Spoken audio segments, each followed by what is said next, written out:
یہ مردوں کو بھی عجیب عجیب پرابلم ہو گیا ہے. اللہ تعالیٰ نے مرد بنایا، اس کو عورت بننے کا شوق ہو گیا. بالی پہنے گا، ہاتھوں میں مہندیاں لگائے گا، سر میں چوٹی لگا لے گا.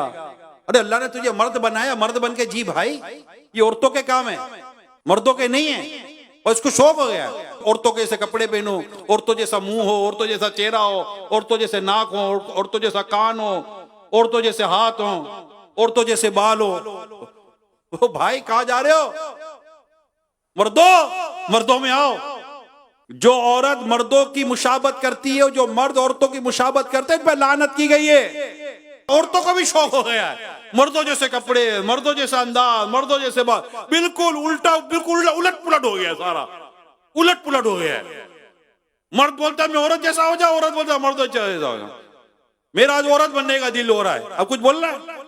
کل میرا مرد بننے کا دل ہو رہا ہے، کچھ بول رہا ہے. عجیب دنیا ہو گئی ہے، عجیب فلسفے ہو گئے، عجیب و غریب انداز ہو گئے، عجیب و غریب ایجوکیشن ہو گئی ہے. کیونکہ بولے میں آج سے مرد ہوں تو اس کو مرد مان لو، کوئی بولے میں آج سے عورت اس کو عورت مان لو. اب کچھ بول رہا ہے، کچھ وراثت کا کیا کرو گے بھائی؟ مطلب بالکل فطرت نیچر سے ہٹ کر ہو رہا ہے. اور چل پڑیے قوم، آزادی ہے آزادی. بھائی ایسی کون سی آزادی ہے؟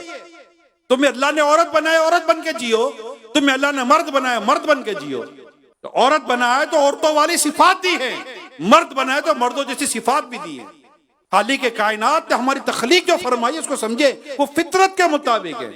نیچر بدلنے پر سارے تلے ہوئے ہیں، نیچر بدلنے. اور ایجوکیشن سپورٹ کر رہی ہے، ایک طبقہ سپورٹ کر رہا ہے، میڈیا سپورٹ کر رہا ہے، اور سوشل میڈیا زیادہ سپورٹ کر رہا ہے. اچھا یہ بھی ہو رہا ہے.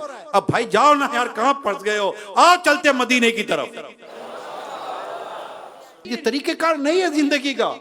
اسلام و دین کو سمجھے، پیارے مصطفیٰ کریم صلی اللہ علیہ وسلم کی تعلیمات کو پڑھیں، سمجھیں. اللہ پاک قرآن میں فرماتا ہے یا ایھا الذین آمنوا ادخلوا فی السلم کافہ. اے ایمان والو، اسلام میں پورے کے پورے داخل ہو جاؤ. یا ایھا الذین آمنوا ادخلوا فی السلم کافہ.